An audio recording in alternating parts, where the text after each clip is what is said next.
All right, good morning, everybody. Victory Monday. The Cardiac Cats once again coming through, this time out in the desert. 3 Western trips and a 3-0 record for your resilient Jacksonville Jaguars. Welcome to the cozy confines of 1010XL, where we're all chummy this morning. What's up, Dave? How you doing, buddy? I'm good, man. Thank you for squeezing me in the middle here. Well, we're happy to have you, as always. And I guess I need to be careful what I say, because you can reach me now. I can definitely give me reach a you. quick little backhand.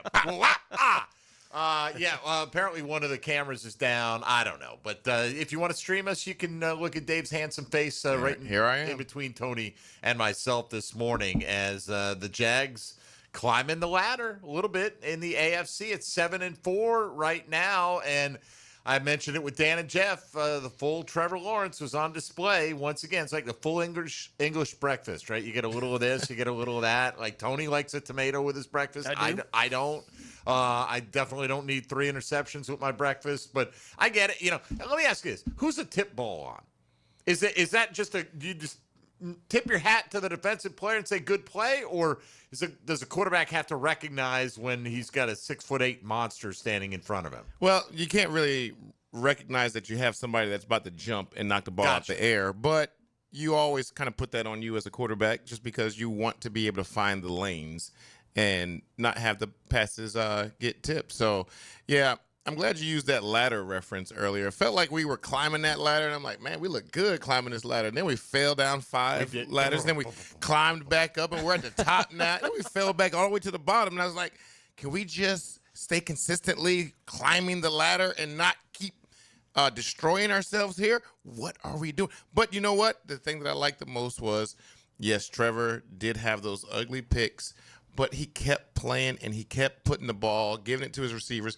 The throw to Parker Washington right after he had a terrible interception, I thought, man, this dude really has the mind of a goldfish, not saying that negatively, saying that positively. A goldfish brain. Because he forgets whatever just happened, even if he's forgetting his own plays and who to throw the ball to sometimes. But when we needed him to rise to the occasion, he did. And that was impressive. Yeah, I got a friend we used to call Goldfish, because you could just wave your hand like this and he couldn't hear what you were saying. Like he would just stare at your hand. Like he's that easily distracted by whatever's going on. But I do think yesterday was walking proof of, the idea that they talked about a couple weeks ago, right? Let it rip. Right? And yesterday for Trevor Lawrence was definitely a let it rip game. And if there was not any let it rip in him, the things that he did well don't happen. Right? Because then it's all caution because of things that have gone bad for you in that game. And if they don't have the good from Trevor Lawrence yesterday, they don't win. Right? Like he's the reason they almost lost, but they don't win without him making the plays that he was able to make in the game either.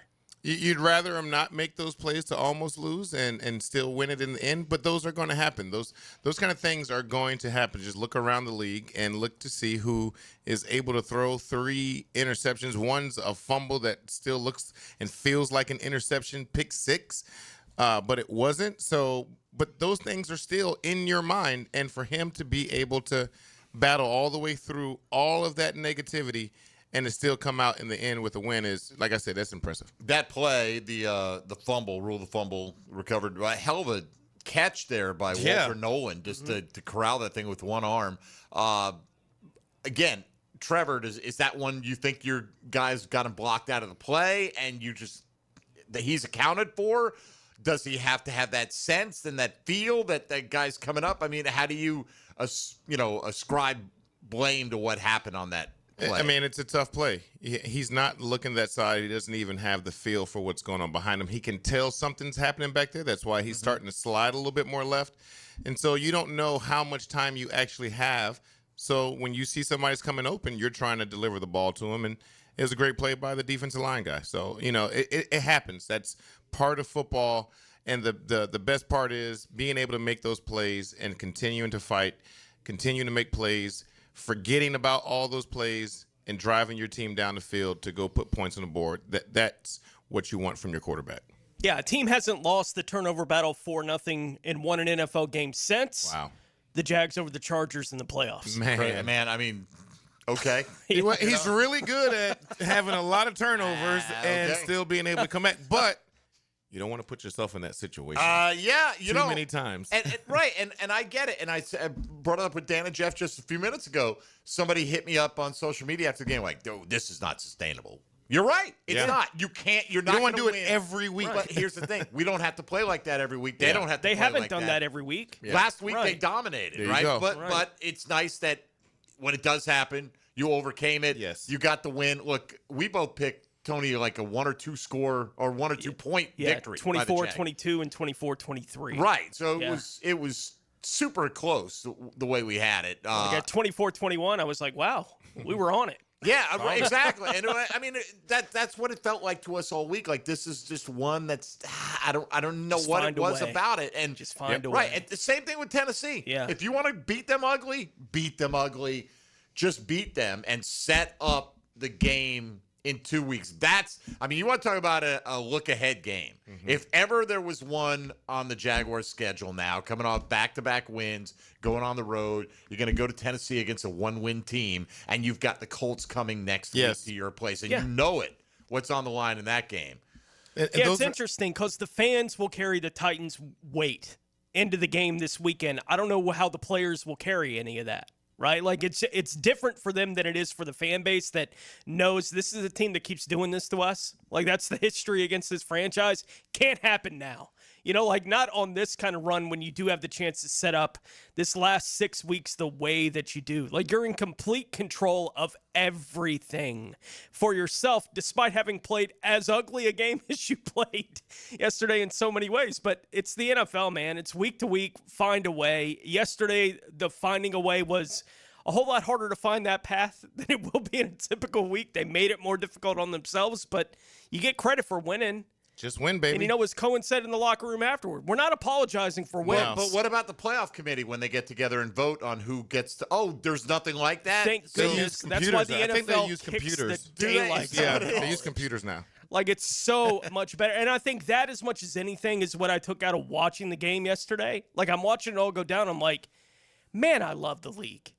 Right? Like the league is just so awesome because all this stuff, none of the how it looks matters at all. None of it counts for anything. Final score matters. Right. Did you win or did you lose? That is what you're judged on in the NFL ultimately. So they won. Ugly, yeah, but they won.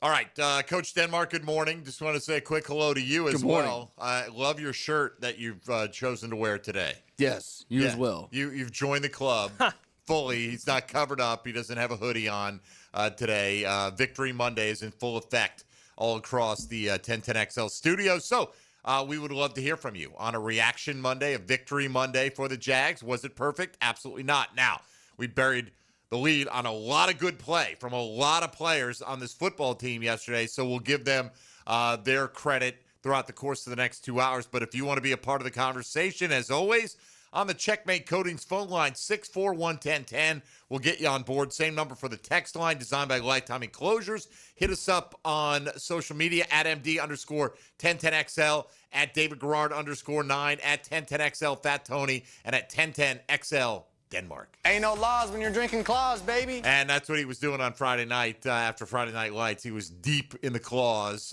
By the way, tall boys. Tall boy claws? Tall boys. 20 ounces? Excellent. I don't know. I don't even know what they are. Oil cans? I just drink them all. All right. Tony, I take it Bowles is still alive in the playoff hunt. Yep. I did not get the sense that Bowles had collapsed. It tells you how much I follow high school football. I wasn't 1,000% sure that was the case. All right. Also, today, stream us on YouTube. See how cozy we look. On Twitter, on Facebook, what have you. And just be a part of a Victory Monday here. You're listening to Jaguars Today. Mike Dempsey, David Garrard, Tony Smith, and Dylan Denmark on 1010XL and 92.5 FM.